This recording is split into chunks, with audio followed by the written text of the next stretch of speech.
안녕하세요. 오늘은 전이학습 완벽 가이드에 대해 알아보겠습니다.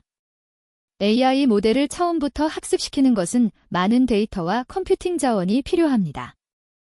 하지만 이미 학습된 모델의 지식을 활용하면 적은 데이터로도 높은 성능을 달성할 수 있습니다. 이번 시간에는 전이학습의 다양한 기법과 실전 활용법을 상세히 다뤄보겠습니다. 오늘 다룰 내용은 총 8가지입니다. 전이학습의 기본 개념부터 시작해서 특징 추출 방식, 미세 조정 기법, 도메인 적응, 멀티태스크 학습, 제로샷 학습, 점진적 학습, 그리고 메타 학습까지 순서대로 살펴보겠습니다. 각 기법의 원리와 코드 예제를 통해 실무에 바로 적용할 수 있도록 설명해 드리겠습니다. 전이학습의 기본 개념부터 알아보겠습니다. 전이학습은 이미 방대한 데이터로 학습된 모델의 지식을 새로운 작업에 활용하는 기법입니다. 예를 들어, 이미지네트로 학습된 모델은 이미지의 기본 특징을 잘 학습하고 있으므로 이를 새로운 분류 문제에 적용할 수 있습니다. 처음부터 학습하는 것보다 적은 데이터와 시간으로 높은 성능을 달성할 수 있습니다. 전이학습이 왜 필요할까요? 실제 환경에서는 라벨링된 대규모 데이터를 구하기 매우 어렵습니다. 의료 영상, 자율주행, 산업검사 등 특수 분야의 데이터는 구하기도 어렵고 비용도 많이 듭니다.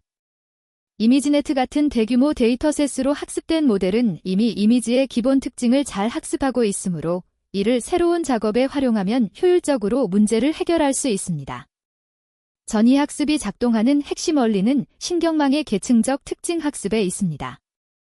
초기 레이어는 에지와 텍스처 같은 기본 특징을 학습하고 깊은 레이어는 복잡한 패턴과 의미론적 특징을 학습합니다. 이러한 계층적 구조 덕분에 한 도메인에서 학습한 기본 특징을 다른 도메인으로 전이할 수 있습니다.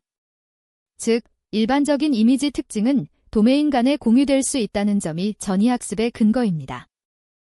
첫 번째 기법인 특징 추출 방식에 대해 알아보겠습니다. 특징 추출은 사전 학습된 모델을 고정시키고 새로운 데이터를 입력하여 중간 레이어의 출력을 특징으로 사용하는 방법입니다. 모델의 가중치는 업데이트하지 않고 마지막에 새로운 분류기만 추가하여 학습합니다. 방법이 간단하고 빠르지만 사전 학습 도메인과 타겟 도메인이 매우 다를 경우 성능이 제한될 수 있습니다. 지금 화면에 특징 추출의 구현 예제를 보여드리고 있습니다. 파이토치를 사용하여 사전 학습된 레스네트 50 모델을 로드하고 모든 파라미터의 경사 계산을 비활성화하여 가중치를 고정합니다.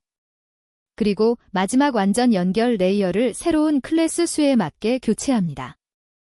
이렇게 하면 분류기 레이어만 학습되므로 적은 데이터로도 빠르게 학습을 완료할 수 있습니다. 두 번째 기법인 미세 조정에 대해 알아보겠습니다. 미세 조정은 사전 학습된 모델의 가중치를 새로운 데이터에 맞게 업데이트하는 방법입니다. 특징 추출보다 성능이 좋지만 더 많은 데이터와 계산 자원이 필요합니다. 모델 전체를 미세 조정할 수도 있고 상위 레이어만 선택적으로 미세 조정할 수도 있습니다. 미세 조정을 성공적으로 수행하려면 학습률 설정이 매우 중요합니다. 학습률이 너무 크면 기존에 학습한 지식을 잃어버리고 너무 작으면 새로운 데이터에 제대로 적응하지 못합니다. 일반적으로 원래 학습률의 10분의 1 수준으로 설정하는 것이 권장됩니다. 또한 차별적 학습률을 적용하면 더 효과적인 미세 조정이 가능합니다. 깊은 레이어는 작은 학습률로 기존 지식을 보존하고 분류 레이어는 큰 학습률로 새로운 데이터에 빠르게 적응시킵니다. 화면에 차별적 학습률을 적용한 미세 조정 예제를 보여드리고 있습니다. 모델의 네 번째 레이어에는 작은 학습률을 적용하여 기존의 중요한 특징을 보존하고 분류 레이어에는 큰 학습률을 적용하여 새로운 클래스를 빠르게 학습합니다. 이러한 전략을 사용하면 안정적으로 미세 조정을 수행할 수 있으며 학습 수렴 속도도 향상됩니다. 세 번째 기법인 도메인 적응에 대해 알아보겠습니다. 도메인 적응은 소스 도메인에서 학습한 지식을 타겟 도메인으로 전이할 때 두 도메인 간의 데이터 분포 차이를 해결하는 기법입니다. 예를 들어 합성 이미지로 학습한 모델을 실제 카메라 이미지에 적용하거나 낮에 찍은 이미지로 학습한 모델을 밤에 찍은 이미지에 적용할 때 도메인 적응이 필요합니다. 도메인 적응의 대표적인 기법으로는 적대적 도메인 적응이 있습니다. 도메인 판별자를 추가하여 특징 추출기가 소스 도메인과 타겟 도메인을 구분할 수 없는 도메인 불변 특징을 학습하도록 유도합니다. 또한 최대 평균 차이라는 통계적 거리를 최소화하는 방법이나 코사인 거리를 기반으로 특징을 정렬하는 방법도 널리 사용됩니다.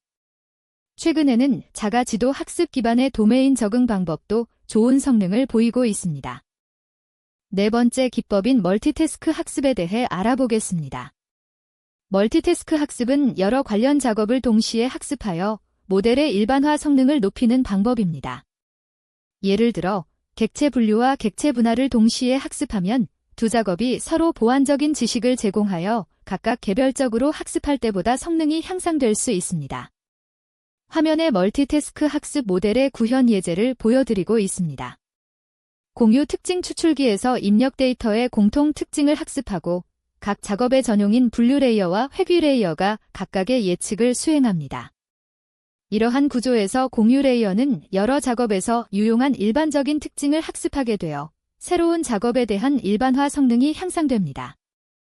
다섯 번째 기법인 제로샷 학습에 대해 알아보겠습니다. 제로샷 학습은 학습 데이터가 전혀 없는 클래스도 인식할 수 있는 기법입니다.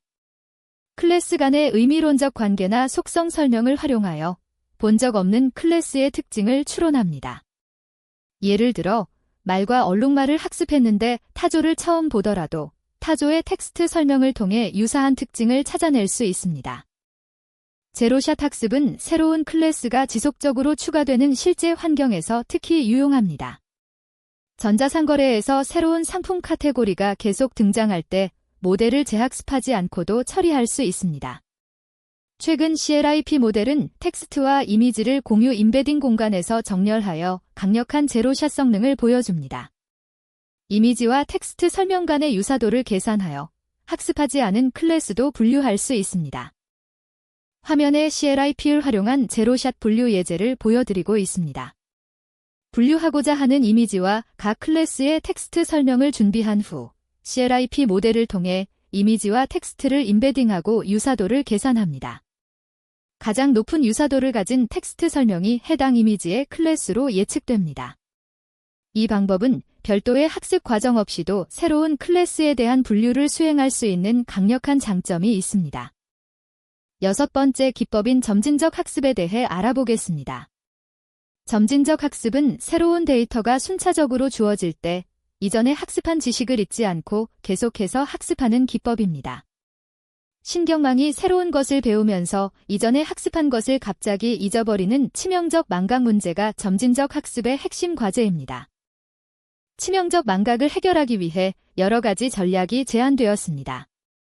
첫째, 경험 재생은 이전 데이터의 일부를 리플레이 버퍼에 저장하고 새로운 데이터와 함께 학습합니다. 둘째, 지식 증류는 이전 모델을 교사로 삼아 새로운 모델이 이전 모델의 출력을 모방하도록 유도합니다. 셋째, EWC 정규화는 중요한 가중치 파라미터를 식별하고 새로운 데이터 학습 시 이 파라미터들이 크게 변하지 않도록 제약을 줍니다. 화면에 지식 증류 기반 점진적 학습의 손실 함수 예제를 보여드리고 있습니다. 교사 모델의 소프트 출력과 학생 모델의 소프트 출력 간의 KL 발산 손실을 계산하여 학생 모델이 교사 모델의 지식을 모방하도록 학습합니다.